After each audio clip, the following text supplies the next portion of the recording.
What's the worst drug ever? I'm a former meth and fentanyl user, OD'd around 21 times. They are both awful. The way they ruin you is by taking everything from you but in infinitely small increments so that you don't know that you're losing everything. Then all of a sudden you are totally screwed life-wise. But at that point you are so addicted that you can't stop worrying about the state of things because you have to maintain your addiction. I'm almost 90 days clean. It's not a lot, but I'll take it. I want to live. Celebrating 6 years meth-free in September. You're past the hard part, but it's gonna be a while before your mind is right again. I promise that you will overcome and be the person you always intended. Be well, fellow humans. 90 days doesn't sound like a lot, yes, but simply making the effort to change is what's really making the difference. One more thing, if you do end up slipping up and dipping in again, do not beat yourself down. If you reached however many days sober, realize it's not simply a limit of how long you can go without, but a new personal record. You got this, bro. Keep up the good work. Story 2. Fentanyl. Don't do it. Fentanyl is bad news. I know 2 people who died after getting other drugs laced with fentanyl. I still don't understand why some dealers would risk killing their customers. It seems bad from a business standpoint if nothing else. My auntie is a lifetime-long junkie. Used to be heroin and speed, but now she's injecting crack. Anyway, I actually asked her why addicts flock to a dealer whose product is known to kill people, and she said if it's good enough to kill you, imagine the high of it. That must be good stuff. And that she and her friends would specifically look for heroin named awful morbid things like Titanic, because if you get close to death, it's a good high. Madness. The book Drug Use for Grown-Ups: Chasing Liberty in the Land of Fear by Carl Hart led me to believe that a big problem with drug use is that people don't always know what they're ingesting. He advocated for purity testing and believed that would solve a lot of problems associated with drug use. I think a lot of the time that people OD on drugs, they are taking an unadulterated substance and they aren't aware of a safe dosage. My dad's side was very neglected by their addict parents, alcohol, and most of them went on to use and sell drugs.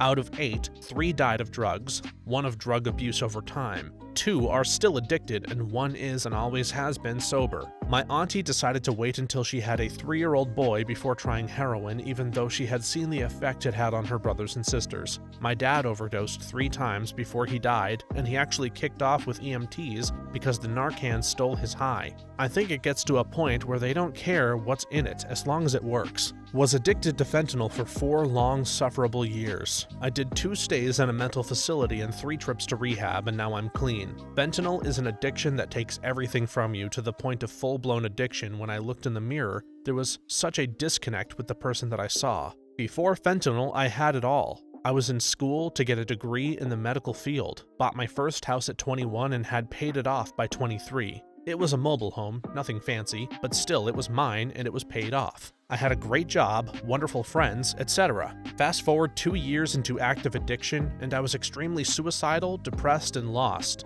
I was a shell of a person who had lost it all, and yet I kept going. Every day I would tell myself I was going to detox, get clean, or just die. I don't know how many times I tried to detox home alone, home with other friends who are also victims of this addiction. The longest I ever made it without being in a medical setting was 2 days, and I was butt naked on the floor with ice packs and heating pads crying. I didn't even make it to 48 hours. If I could go back, God, I would. Not to mention that I'm 28, and in my 4 years of active addiction, I lost 3 friends to the exact same dope that I was doing. 3 funerals of people under 30 that didn't get as lucky as I did. Story 3. Am Gen X. All my dead friends died from heroin. Right on the fringe of Gen X/millennial, so I've got a little bit of both heroin/fentanyl, but fentanyl seems to be taking them out so much quicker. One of my closest friends died 7 or so years ago from fentanyl. His wife still posts about how much she and their daughter miss him. The daughter is 13 now, and he missed all of it. Was literally in med school when he OD'd. Had such a bright future that got squandered because we thought it'd be fun to take pills in high school. Most of us took different paths. He didn't, and it breaks my heart. Over and over and over again. I'm 40 years old, and the pain pill craze, Vicodin, Percocet, Oxycontin, When I was a teenager and I was hooked on those things like a bad habit, no pun intended, it was rare to hear about fatal overdoses. Then I got into the heroin world and fell even deeper in love, but I was always careful because people were overdosing way more than the pain pill guys were, but it still wasn't that bad. Then fentanyl started creeping around and people were dropping like flies. The heroin was laced with it. Counterfeit Percocets were laced with it.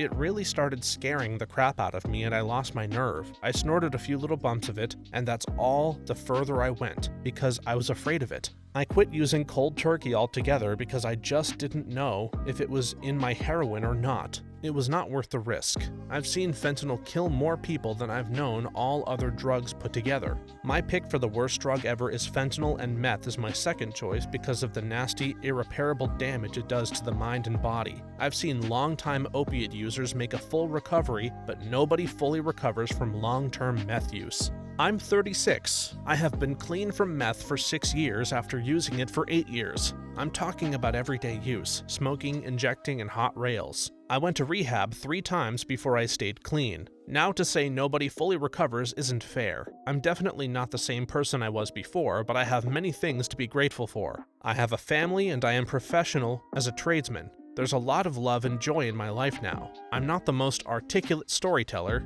I just want people who read this to realize you can quit meth or any drug and come out on the other side and still find meaning and joy. I sometimes wake up sweating after having a bad dream that I was smoking dope, and sometimes I see a needle on the ground and I can almost feel a flash. The cravings exist, and they only subside at an excruciatingly slow rate. I have good friends and family though. I get up every morning and I work hard at a job that is physically and mentally stimulating. I eat well, I have meaningful relationships, a fiance and 2 kids. People can recover, you just won't be the same. Story 4. Fentanyl in my city turns the homeless community into zombies for hours. I remember when fentanyl was what crappy dealers were cutting their heroin with that was killing people. Blew my mind when I heard that people were just straight up doing fentanyl. I was addicted to fentanyl for a few years. Once you start on it, it's hard to go back to regular opioids because it's so cheap, accessible, and gets you reliably high on little. Once you reach a certain threshold of tolerance, it doesn't feel any different, although the withdrawal is much worse. Yeah, it is terrible. I moved out here in southern New Jersey 15 minutes from downtown Philly. I went and visited an area while passing through once called Kensington. It looks like you're in a movie after an apocalypse. Have people with needles out of their arms. Others smoke crack. People selling everything from drugs to stolen items in the open. Worse was seeing people's infected arms and hands. We are talking about everything from frostbite to what reminds me of gangrene. It is wild. What is curious to me? There are so many addicts out there just standing hunched over with their heads towards the ground. I call them ostriches. If I didn't know what it was, I'd find it hilarious. I think it's a mixture of drugs, not just fentanyl but xylazine, which they called tranq. Like I've done opiates hardcore myself. I used to be on 160 milligrams of methadone just to function. Had to take heroin to get off of it, believe it or not. Methadone, for all its benefits, is pure hell getting off. Worse than heroin, by far, due to the half-life and withdrawals lasting forever. I tried getting off of it once, and was still withdrawing badly 27 days later. Every 5 seconds felt like an hour of misery. I couldn't eat or sleep, dry heaved, had diarrhea, and my skin couldn't be touched by anything. Anyway, it broke me. I had to finally give in and just eat and sleep as I lost so much weight. Ended up sleeping for 30 hours. Heroin was so much easier to get off. The withdrawals come on harder and faster, but by day 3, you see the light at the end of the tunnel and slowly start getting better. Anyway, what is weird about these addicts is that they are standing. I would nod out, yet I wouldn't stand like that or else I'd be on my face. So that is new, and I'm not sure what is up with that. People told me they could stand like that for an hour plus. That is wild. Sad fact, I'm on a double transplant list. I was told by many, organs now come from young to middle-aged adults who OD'd on fentanyl by the doctor during orientation. He acted like businesses were booming. I'm terminally ill and need one, yet that has unsettled me ever since. When I see an addict now, I can't help but think maybe that person will mess up just once ever, so slightly, and one night their kidney and liver will go to me. Since believe it or not, opiates aren't hard on the organs like other drugs like alcohol is. Many OF have good enough organs for donation. Story 5. Datura. Datura, aka Jimson weed / scopolamine, and other derivatives are by far the most horrifying drugs in existence. I went down the rabbit hole of reading people's experiences with them, and it's some disturbing stuff. Diphenhydramine, Benadryl, is also a deliriant at very high doses. I believe there's a subreddit for people who are addicted. It's not a place for the lighthearted. When you are high on those drugs, they call it being in the Shadowland. A common delirium hallucination is to see the witch or hag, or the man with the hat. Go to Erowid, and you can read multiple accounts of this. The hallucinations are extremely dark, and they last a very long time, with the affected person being wholly unaware that they are hallucinating or in a state of delirium. There is no euphoria, which makes it different from literally all other recreational drugs. That stuff nearly killed me. It's delirious and highly poisonous, so stay the hell away from it. I made the mistake of trusting an old friend who told me the trip would be mild, and it really did start off pretty chill. I guess I took too much though. I got talking to this gal on the couch and we were really hitting it off, so we started kissing after a bit. It turns out she was a snake in sheep's clothing. Well, a blanket to be exact. I was kissing a blanket in front of the party. I've got the hunger that only betrayal and sadness can cause, so I decided I needed a bowl of cereal.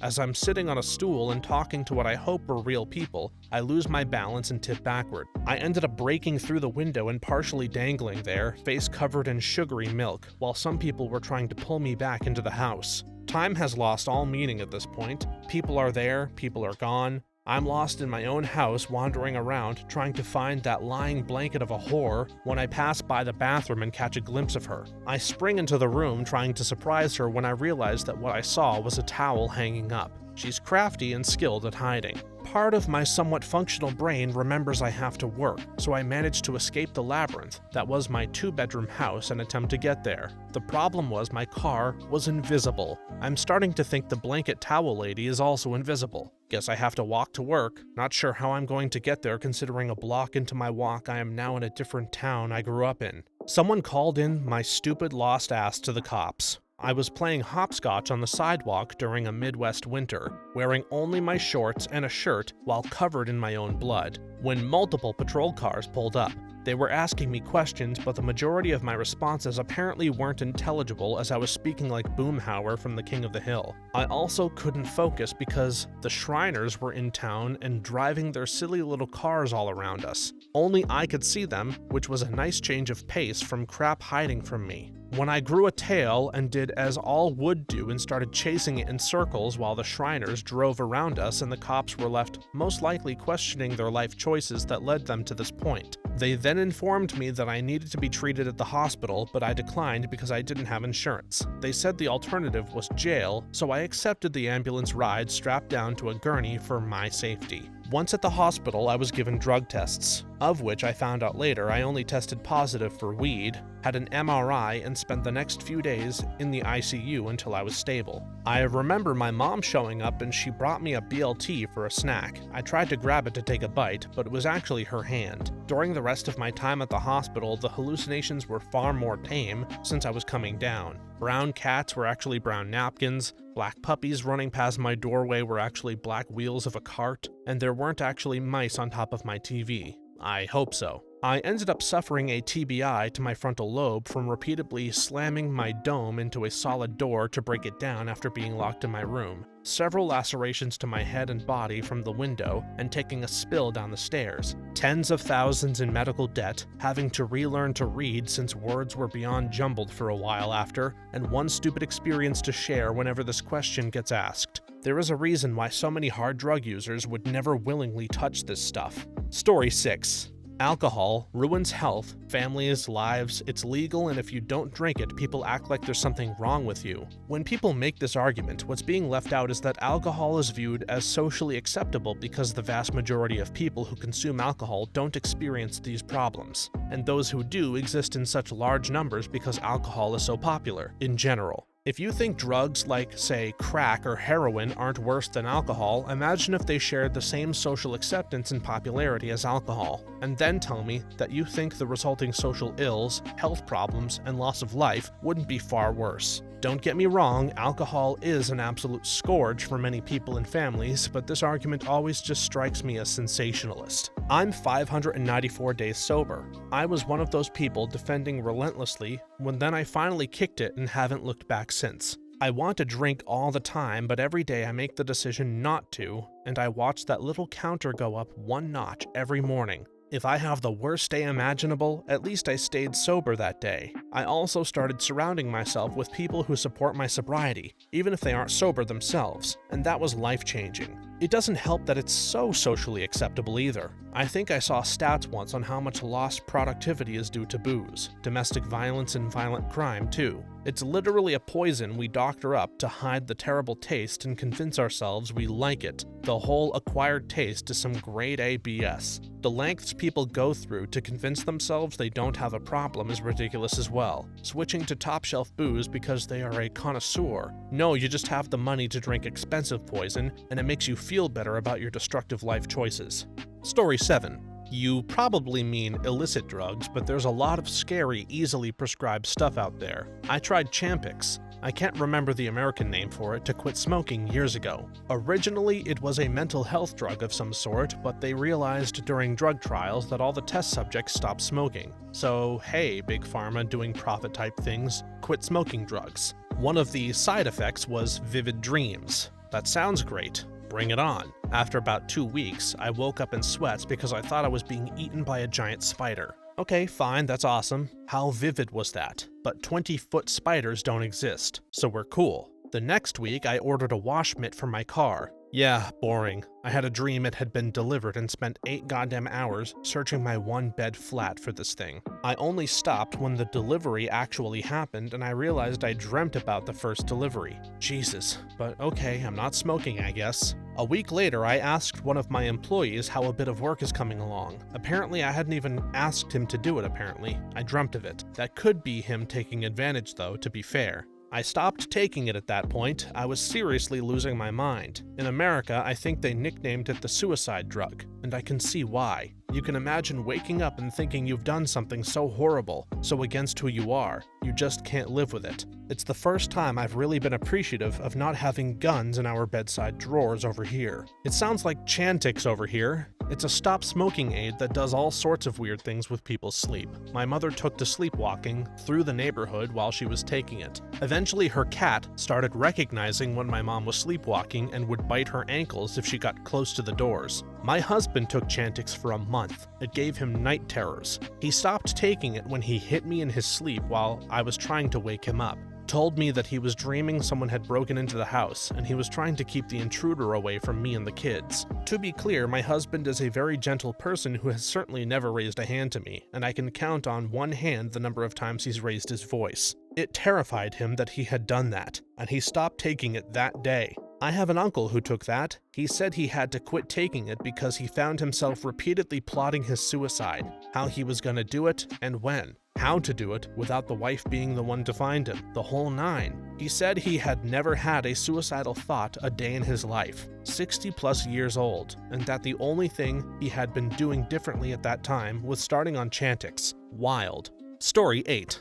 Crocodile was like heroin, but with gasoline in it. Really only found in Russia. It causes your skin to turn green and then rot off. I don't think it's around anymore because fentanyl is cheaper, and it was just a drug for people to do who were too poor for heroin. I remember when this was huge. My friend was studying drug addiction in school. Can't remember the degree, lol. And I remember asking, why would anyone take it knowing your skin would fall off? And he replied, how do they know what they're taking? They were offered drugs and took it. That made me see addiction in a whole new light. I once transported someone who called 911 because they took unknown drugs at a party and were feeling weird effects. They asked me if they were going to die, and I just said, I don't know, we don't know what you took.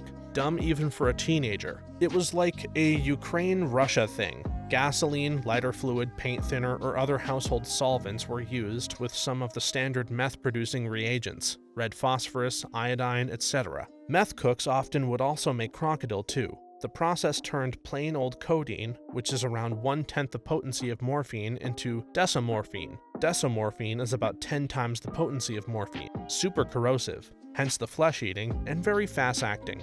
Story 9.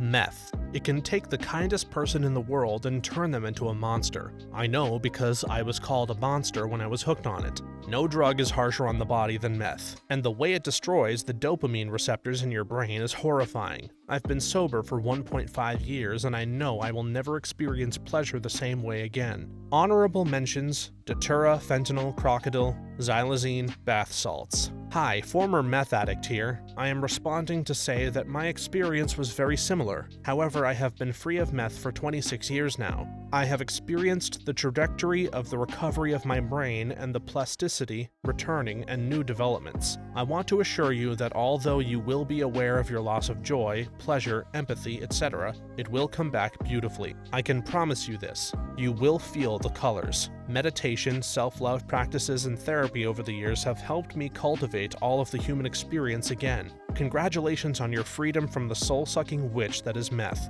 You're in for a treat soon. I'm in recovery for cocaine addiction, but we have a lot of meth addicts with us. I've been clean for 2 years, and my recovery brother has been clean off meth for 5 years. He's a nurse practitioner, and he had lost his job and became homeless on meth. Since coming to recovery, he's gotten his job back, and he's now about to be a grandpa. Recovery does wonders. Meth is a terrible and insidious drug, just of how badly it affects the brain when it might all seem okay on the outside. Story 10. Freebasing cocaine. I and some friends were dabbling in coke use when a friend said we should try freebasing. I decided, sure, one time would be fun. We had also just gotten Far Cry, so getting choked up and playing Far Cry sounded fun. Anyway, so I freebased it, and I was incredibly nervous at the time, and passed out and hit my head on the table. When I came to, I was in the bathroom and my buddy told me what happened. Apparently I fell to the ground, hit my head on the way, and started convulsing. I was in shock, recuperated from the incident, and went home about half an hour later. The great thing about that incident is that I pretty much stopped doing coke after that.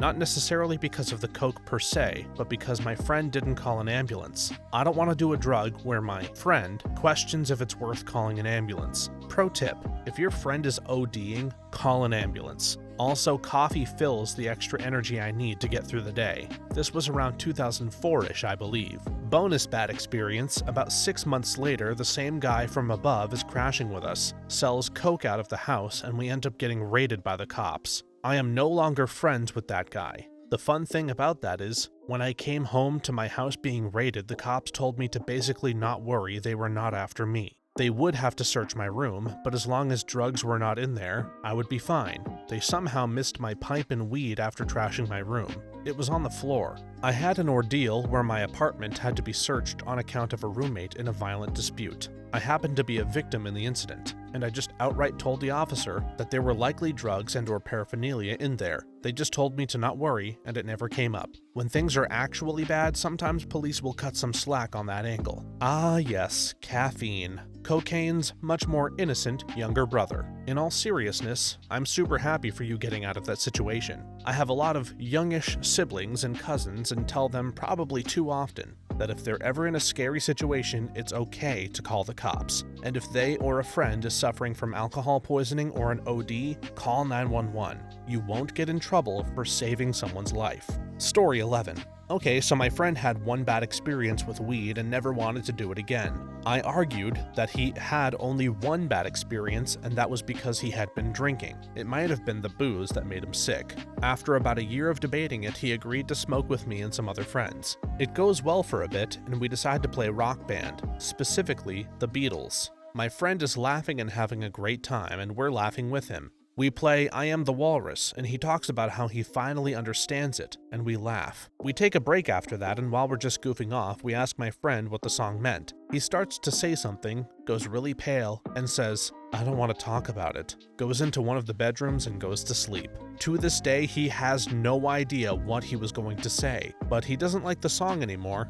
Story 12. A bunch of friends got together to go on a trip one night. I was staying sober, while drinking, to make sure no one did anything stupid, as some of them tended to do. Everyone is having a good time, listening to music, playing Katamari Damacy, talking, just hanging out, when my significant other at the time and I decide to go outside and look at the stars. We had been outside for 10 minutes or so when he told me he wanted to go home. He thought he had eaten too much acid. I told him we would leave soon. I didn't want to walk home in case he had a freak out on the street, and I wasn't up to driving just yet. In the house, there were these big red buttons that when you pushed them, they started yodeling. We always joked that when the zombie apocalypse happened, we would alarm the house by pressing them. Someone pressed one, and my SO lost all connection with reality. He started screaming and screaming and screaming. He was convinced something terrible had happened, and it was all because of him. I stayed up with him for 3 or 4 hours. It was terrifying. Not being able to get through to him and help him calm down, watching someone I love be in such an awful place and not be able to do anything about it. He came a couple of times, and I knew it was safe to get him to the car and get home. We got home without incident. He had a few more episodes, but seemed to be coming out of it. Around sunup, he told me he wanted to try and get some sleep. While I was helping him load up his toothbrush, he told me he wanted a popsicle before he brushed his teeth. He was standing in the bedroom with his frozen treat in one hand and toothbrush in the other, and he looked so confused. He had a sudden moment of clarity and said, "I just made a huge ass out of myself, didn't I?" I told him it was his own damn fault. The next morning, he made a huge batch of homemade soft pretzels and took them to our friend's house as a sort of sorry for being that guy gift. Story 13.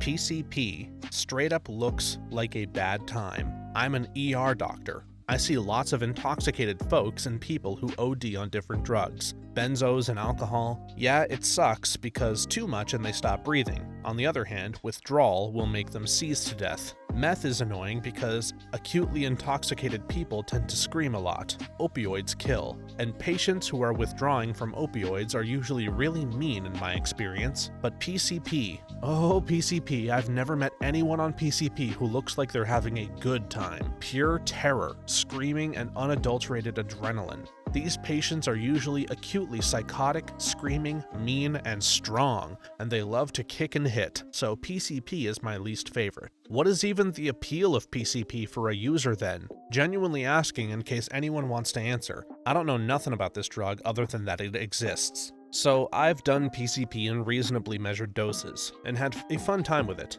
The big issue is that the effective fun dose is about 1/3 of the dose that makes you psychotic, and that fun dose, for me, is about 5 milligrams, roughly half a grain of rice in size. Also, old school PCP was usually sold as cigarettes dipped in a PCP solution of unknown concentration, so the dosage would vary wildly. It's a rare drug now because of the stigma, and where I am is only really used by drug nerds like me who want to know what it's like, and tend to be a bit more careful with respect to dosage. As for what it feels like, it's closest to a cross between ketamine and amphetamine. It causes you to feel detached/dissociated from yourself, akin to ketamine, and similarly blunts the feeling of pain. Unlike ketamine, which is sedating, PCP has a strong, stimulating feeling as well. While I was still in control of myself the whole time, I wanted to be constantly moving and would feel restless if I sat down. At the dose I took, it was a pleasant feeling, with a calm but focused euphoria similar to Adderall.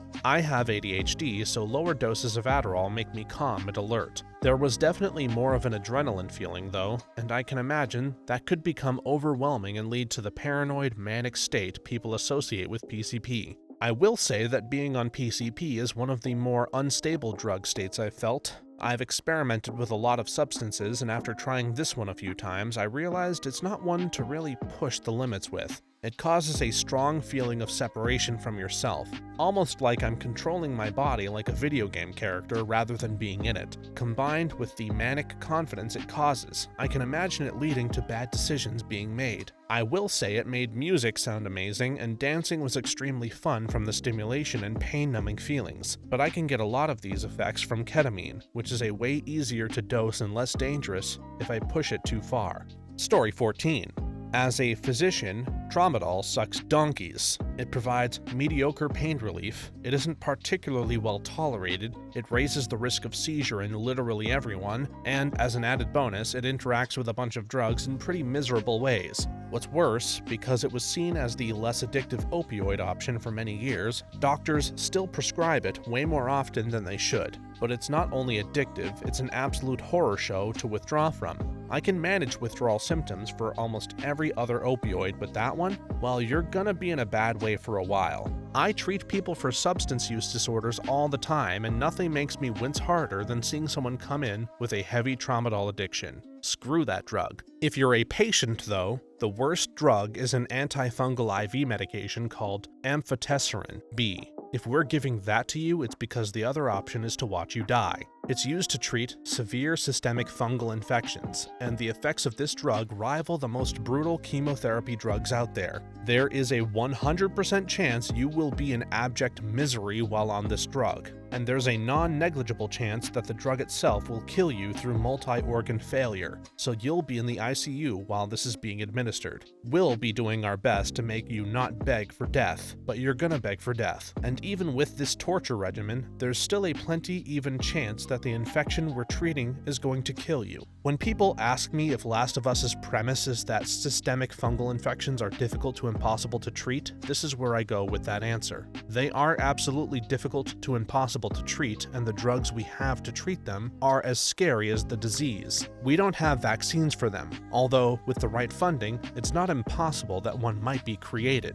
The good news is that people with a functional immune system are usually not going to ever encounter this problem. Our immune systems generally handle fungus pretty well. The bad news is that the people who need this kind of treatment are the ones least equipped to handle it without dying. Thanks for watching until the end. If you have a similar story to these that you would like to share with us, please leave it in the comments below. If you enjoyed this video, please leave us a like and subscribe. For more videos like this one right now, please stop by our channel. Thanks again, and see you next time.